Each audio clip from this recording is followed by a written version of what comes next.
Hi guys, welcome to a new vlog. As you might have noticed from the title, it's my last day with the Mercedes-Benz A-Class.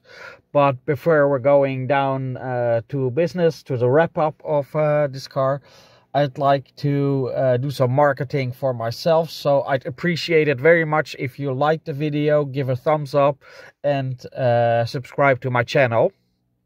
But let's get down to the video then.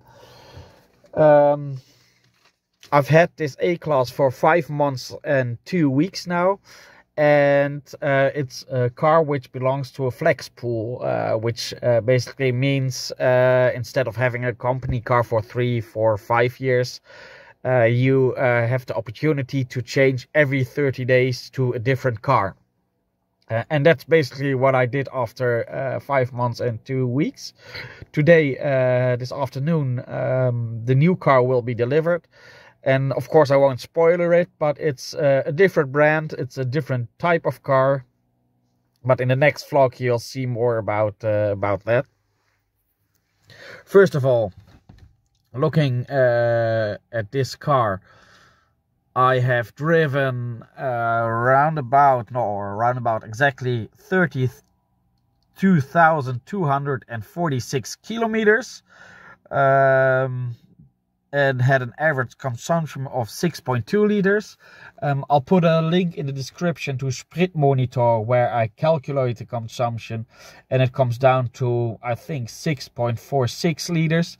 So the computer is off by 0.3 liters on 100 kilometers. But that's basically which every brand and every car has. So it's an acceptable margin.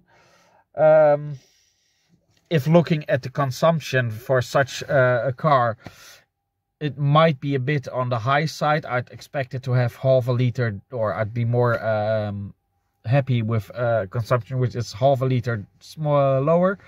But it's just a 1.3 liter 4-cylinder engine, which means it has to work a bit harder than, for example, a 2-liter engine.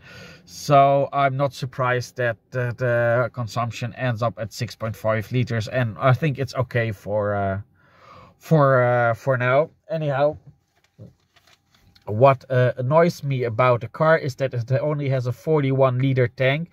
So usually I'd get 600 to 650 kilometers on one tank. As you noticed, driving 32,000 kilometers in just 5 months, I'm someone who drives a lot. So I think the tank could have been a bit bigger, so you have a range of of around 750 kilometers for a petrol engine car. I mean, it's no comparison to the 1.16 diesel I had previously, which would do about 900 kilometers, or when really pushing it, I'd even manage to get 1200 liters on the 45-liter diesel tank it had. But it's a petrol car, and it's a bit a small tank for someone who drives larger distances on a regular basis. Going on to the outside of the car, in the Netherlands you'll see often a lot of entry-level cars, not only like the smaller ranges but also the smaller engines. This is an A180. That's due to the high prices of cars in the Netherlands, but often you'll see that they're quite well spec'd, where in other countries the entry levels are also very marginally spec'd. You have package options in the Netherlands, which for a relatively small amount give you quite a few extra options. This A-Class has a business solution package, which means it has, well, things like Bluetooth, a sat-nav, the large MBUX screen, LED headlights, and apart from that it also has the AMG package. Well, all in all, that gives it quite a good level of specs for the entry-level A180. So you'll have all the options you need. Only thing I would like to have had was a bit better of a stereo. That's not quite okay. But the looks, it has nice rims. It looks nice. The car has, of course, the AMG bumpers, front, rear, and side skirts. So no complaints there, and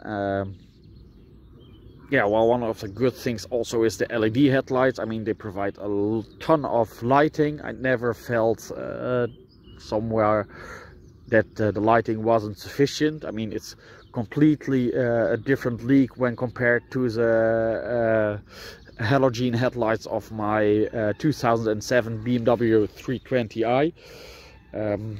Well, what I appreciated also about the AMG package in this case was the interior with the Alcantara interior and the sports seats and the AMG steering wheel.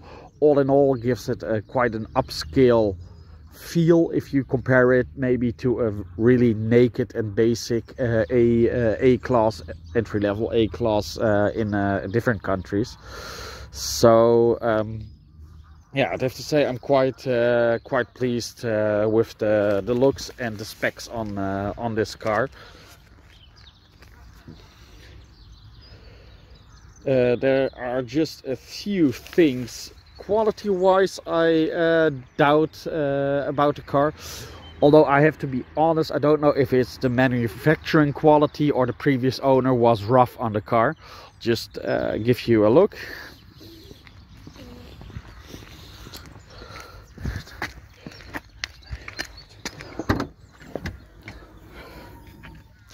If you look in the trunk, you'll see this has come off and I put it back.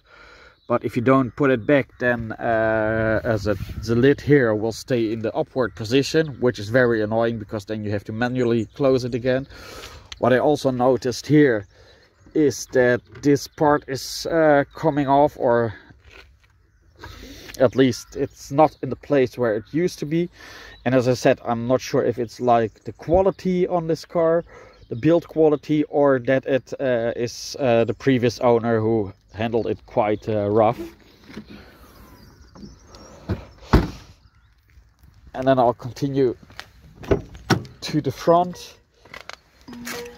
When looking here, you can see the floor mats aren't attached here anymore, because here the attachment is gone. So, and that's also something, I don't know if the previous owner destroyed it or that it's just build quality to blame. So when considering the automatic gearbox, I had a manual car before, so I like the automatic gearbox, although the dual clutch transmission this car has feels a bit sluggish combined with this engine.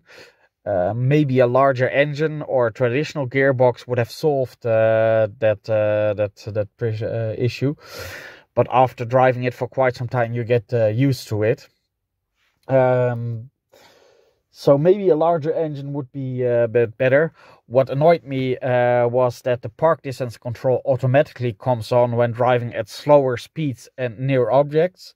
I can see the reasoning behind it. If you just park front-wise, then the car doesn't know that you're going to park, so it assumes that it's handy to be programmed that the park distance control then just automatically pops on. But also when driving in city conditions, or when the traffic is dense and you're in a traffic jam, or for example when you're in the car wash, then it all of a sudden also starts, and then it's annoying and you have to shut it off manually. So that's a bit like a 50-50. In 50% of the cases it comes in handy, in the other 50% of the cases it's annoying. What annoys me a lot is the lane assist in the car. The lane assist, what it does, if you are nearing a stripe on the road, it assumes you're going off the road, so it brakes automatically. It's just a 1 second brake to also get your attention. But it also does it when you're driving, or here in the Netherlands, we often have, well, in the road, some kind of device in the middle of the road, so that you slow down. You have to swerve around it, and then often also at the allowed speed, the car thinks, oh, you're coming too close to the line, it starts braking. So after I think 1 week I switched off this lane assist system, so it wouldn't be constantly thinking that I'd be going off the road, which I have to say I wouldn't. So it brakes for no reason, making it a very uncomfortable drive if it just all of a sudden just brakes. In one of the previous vlogs, I also showed you this the functioning of this system and what annoyed me about it. So, and the thing is, you have to shut it down every time you start up the car again. It's not a function, you just shut it down and then it stays off until you activate it again. And I think it's due to probably EU regulations that you can't switch it off permanently. Another thing which annoyed me a bit was the seat heating, because sometimes it just switches off for no reason, and it would be doing that then maybe for half an hour or an hour, and then the seat heating would be working again, and I never figured out what the problem was. But I have to say, I didn't go to the dealership to figure it out, so I just accepted it. And once the seat heating would become so hot, I wouldn't be able to switch it off again. That only happened once, so I parked the car, switched it off, and then when I came back a couple of hours, then the seat heating was working normal again. But I guess here in this car, maybe there's some kind of fault, electrical fault within the seat heating. Well, what I do like is the big M-Box screen, or it's not the M-Box screen, but the whole system is called M-Box, where you have two big screens and you can do a lot of functions from the car, operate a lot of functions from the car, I'd have to say. What also is very good is if you're saying, "Hey Mercedes, hey Mercedes."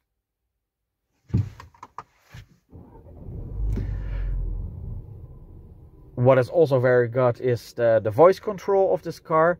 "Hey Mercedes, how may I help you? Can you switch on the passenger seat heating?"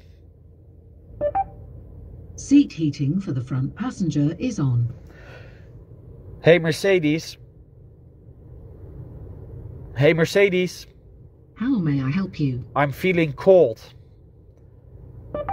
22 degrees on the driver's side. So that system works quite well, and I've experienced the development in voice control basically from like 15 years ago. And 15 years ago you'd have to be very concise and have no accent, and basically think a bit how is the menu built up to get the voice control to do what you want. And of course, through the development of especially artificial intelligence, it is working so much better. So the voice control works very fine here. And what I also think is again a bit upscale and feels nice is the interior finish of this car. Obviously, it's not an S-Class, but it's also a big difference between a Kia or a Vauxhall, called Opel here on the continent. So yeah, I think the interior quality is very well. The only thing is, they might look very funny, the vents, but you can't put a device in here where you can put your phone.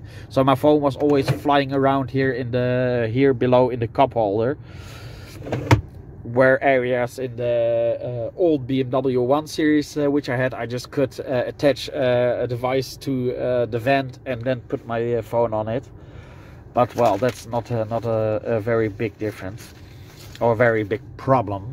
So yeah, where does it leave me? That I think I'm drawing down to a conclusion now, because there's not much more to say about this car. For the past 5 months, I have to say I enjoyed driving the car, so that's probably why I didn't change it in the first 30 days yet. So I enjoyed the car. It's a comfortable car. You can also drive longer journeys with it, although you have to then fill it up a few times in between. It's comfortable, and with this how it's spec'd, it looks fine. It has the right options, and I wouldn't know much more what to wish for in this class of car. Of course, if you're going to a C-Class or an E-Class or comparable cars, then the level of options would be something different. But I think for this car you have everything you need. I'd only wish for a bit of a larger tank, so the range is a bit bigger. But apart from that, it's a nice fun car, or it's a nice car to drive. Yeah, and I enjoyed it very much. But it's now time for something different. So thanks for watching the video, and please share your thoughts with me in the comments below. And so to say, we're also closing the chapter on the Mercedes-Benz.